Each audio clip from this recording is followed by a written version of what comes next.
신문 브리핑 풀뿌리 언론 K 시작하겠습니다. 먼저 경남신문입니다. 하수구에 던진 담배꽁초 돌고 돌아 우리 몸속으로라는 제목의 기사인데요.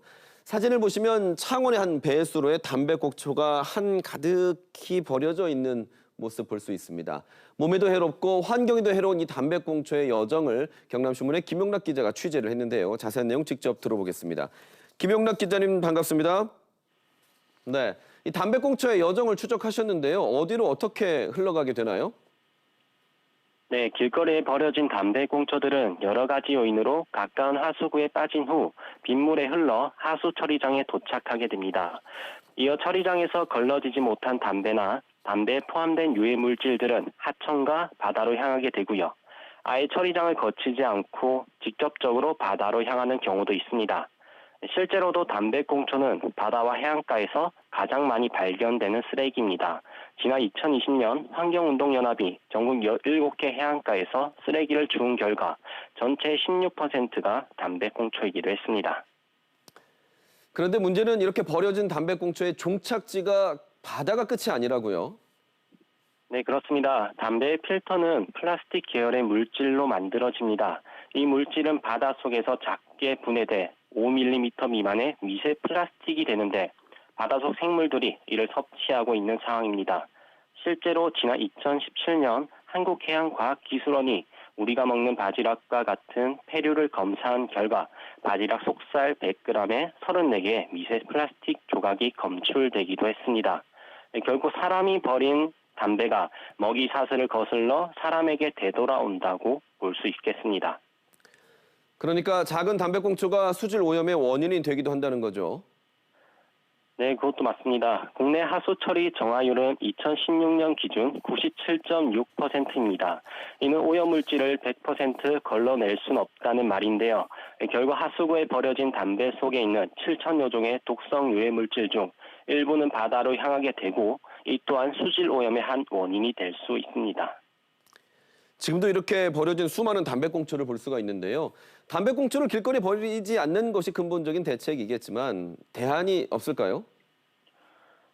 흡연을 해야만 한다면 가장 확실한 방법은 휴대용 재떨이를 사용하는 것입니다. 휴대용 재떨이란 담뱃재와 꽁초를 보관하는 작은 포켓인데 일본에서는 보편화되어 있지만 국내에서는 아직 정착되지 않은 상태입니다. 취재 과정에서 흡연자들에게 휴대용 재떨이를 선물해 본 결과 이용 만족도도 높았습니다.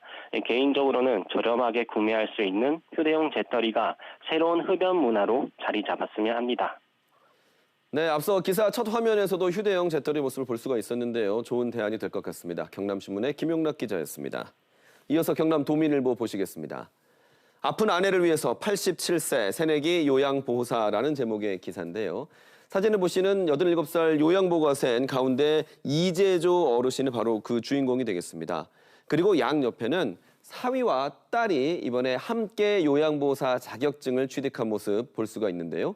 몸이 불편한 아내를 직접 돌보기 위해 요양보호사에 도전했다는 이재조 어르신. 본인도 위암 판정을 받고 완쾌한 뒤한 도전이라 더 의미가 깊다고 합니다. 새내기 요양보호사 어르신의 새로운 도전을 함께 응원하겠습니다. 다음 거제신문 보겠습니다. 출발부터 잘못된 행정타운 누구의 책임인가? 라는 제목인데요. 사진은 거제시 행정타운 조선공사가 한창 진행 중인 모습을 볼 수가 있습니다. 사실 애초 계획대로라면 지난 2019년에 준공이 돼서 이미 경찰서와 소방서가 입주해 있어야 하는데 최초 사업권을 따냈던 민간 사업자가 손을 놓으면서 4년 넘게 지체되고 있는 상황 지적하고 있습니다. 새 사업자가 선정되기는 했지만 이마저도 공사비로 충당키로 한 암석 부존량이 애초 예측보다 빗나가서 거제시가 세금을 들여서 공사비를 보존해야 하는 실태도 고발하고 있습니다. 끝으로 통영의 한산신문입니다. 렛츠고 동피랑 미술관 변신이라는 기사인데요. 한국의 몽마르트 언덕으로 불리는 통영 동피랑의 벽화는 2년에 한 번 새 단장을 하죠. 지금 통영고 미술동아리팀 등 총 54개 팀이 선정이 돼서 경남의 작가들과 함께 벽화를 다시 그리고 있다는 소식을 전하고 있습니다. 한때 재개발로 사라질 위기에 처했던 동피랑의 새로운 벽화 작품들은 다음 달, 그러니까 10월이면 직접 만나보실 수가 있겠습니다. 지금까지 신문 브리핑 풀뿌리 언론 K였습니다.